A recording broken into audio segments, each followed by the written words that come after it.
अस्सलामु अलैकुम। मैं एक साइकोलॉजिस्ट हूँ और आपके सामने अपने पेशेंट्स की ट्रू स्टोरीज लेकर आती हूँ। आज की आप बीती को मैंने उन्वान दिया है रिस्क। हाजिरा और इरम जेठानी और देवरानी थी, दोनों साथ एक ही घर में रहती थीं। उनका जॉइंट फैमिली सिस्टम था। हाजिरा जो कि जेठानी थी बहुत ही मॉडर्न किस्म की खातून थी और छोटी देवरानी इरम बहुत सादा तबीयत की खातून थी।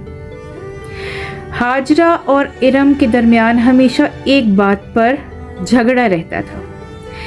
इरम जो कि बहुत सादा सी खातून थी, हाजिरा को हमेशा यही कहती थी कि भाभी आप अपने बच्चों को समझाएं कि जितना उनको खाना खाना होता है अपनी प्लेट में सिर्फ उतना निकाला करें, अगर वो ज़ाया करेंगे तो अल्लाह ताला खफा होंगे। हाजिरा बहुत मॉडर्न किस्म की खातून थी, लेकिन उनको ये बात समझ नहीं आती थी। आए रोज़ वो इरम से इस बात पे झगड़ती रहती थी कि इरम को हाजिरा के बच्चों का खाना खाना बुरा लगता है। हालांकि इरम की ऐसी कोई नीयत नहीं थी, वो बच्चों की अच्छी तरबियत करना चाहती थी। इरम के अभी खुद बच्चे नहीं थे, तो हाजिरा उसको हर टाइम यही ताने देती थी कि तुम्हारे खुद के बच्चे नहीं हैं, इसलिए तुम ये महसूस ही नहीं कर सकती और मेरे बच्चों के खाने पर नज़र लगाए रखती हो। जब कभी इरम कुछ ऐसा बनाती जो कि एक दिन ज़्यादा बन जाता और अगले दिन खाने के लिए वही रखती, तो हाजिरा अपने बच्चों को फ़ौरन वहाँ से उठा लेती, क्योंकि वो यही कहती कि हमें पुराना और बासी खाना नहीं खाना, हमारे लिए नया खाना बनाओ। तो इरम यही कहती कि भाभी ये खाना बिल्कुल ठीक है, इसे कुछ नहीं है, लेकिन हाजिरा ये बात नहीं मानती थी। तो इरम क्या करती कि अगले दिन वो खाना बांध कर किसी काम वाले को दे देती ताकि वो खा लेते, लेकिन हाजिरा ने वो उससे भी मना कर दिया, क्योंकि उसका ये कहना था कि इस तरह से काम वाले सर पर चढ़ जाते हैं। तो वो इरम को वो खाना भी देने ना देती थी। गर्ज ये कि हाजिरा को रिस्क की बिल्कुल कदर नहीं थी, जिस बात पे इरम का दिल बहुत खफा रहता था उससे। ऐसे ही एक दिन जब वो समझा रही थी हाजिरा को, तो हाजिरा का बीपी बहुत हाई हो गया और उसने साफ ये कह दिया कि अब वो इरम के साथ नहीं रहेगी। उसने अपने शौहर को कहा कि अब मैं इरम के साथ नहीं रह सकती, उसे मेरे बच्चों का खाना पसंद नहीं है, वो मेरे बच्चों को खाते देखता बर्दाश्त नहीं कर सकती।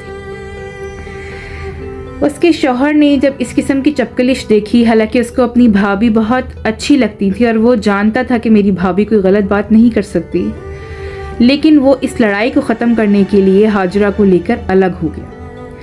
उसके पास इतने सेविंग्स थे, उसने उससे घर लिया, कुछ बैंक से लोन लिया और एक अलग घर लेकर हाजिरा को दे दिया।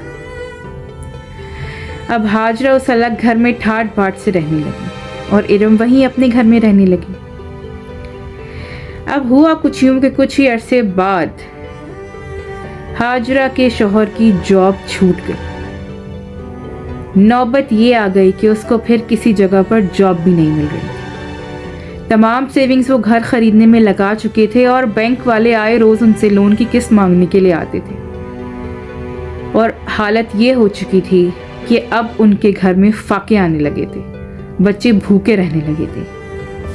हाजिरा ने यही सोचा कि वो अपने बच्चों को लेकर अपनी माँ के यहाँ चली जाए, लेकिन वहाँ भी उसकी अपनी भाभी से नहीं बनी और वो फिर बच्चों को 2 दिन में लेकर वापस अपने घर आ गई। तो हाजिरा के मियाँ ने परेशान और उजाड़ हालत में उससे यही कहा कि तुम यहाँ क्यों वापस आ गई हो? तुम जानती हो कि हमारे बच्चे भूखे रह जाएंगे अगर तुम यहाँ रहोगी तो। उसने कहा कि मैं नहीं रह सकती वहाँ पे। बिल आखिर हाजिरा के शौहर ने उससे यही कहा कि अब हम वापस चले जाते हैं इरम लोगों के पास, एक वही हैं जो हमारा ख्याल कर सकेंगे। पहले तो हाजिरा की अना उसके आड़े आ गई और वो नहीं मानी ये बात, क्योंकि वो इरम को बहुत बेइज्जत करके वहाँ से आई थी। लेकिन फिर वो लोग वहाँ वापस चले गए और जब वो वापस गए तो इरम ने उनको हाथों हाथ लिया, क्योंकि वो बहुत अल्लाह वाली औरत थी। और उस दिन हाजिरा को एहसास हुआ कि इरम उसको आए रोज़ क्यों कहती थी कि रिस्क की बेहुरमती ना करें। जिनके पास रिस्क होता है उनको उसकी कदर नहीं होती और जिनके पास नहीं होता उनको उसकी कदर उस टाइम आती है। तो वो अपनी भाभी को सारी उम्र यही समझाती रही थी। आज जब उस हाजिरा के सामने उसके बच्चे भूखे थे तो उसे एहसास हुआ कि इरम उसको सारी उम्र کیا سمجھاتی رہی تھی. رزق کی بے حرمتی سے اللہ تعالیٰ بہت خفا ہوتے ہیں. یہ سٹوری میں آپ کے سامنے رکھوں گی. کائنڈلی کمنٹس میں مجھے ضرور بتائیے گا. بہت شکریہ. اللہ حافظ.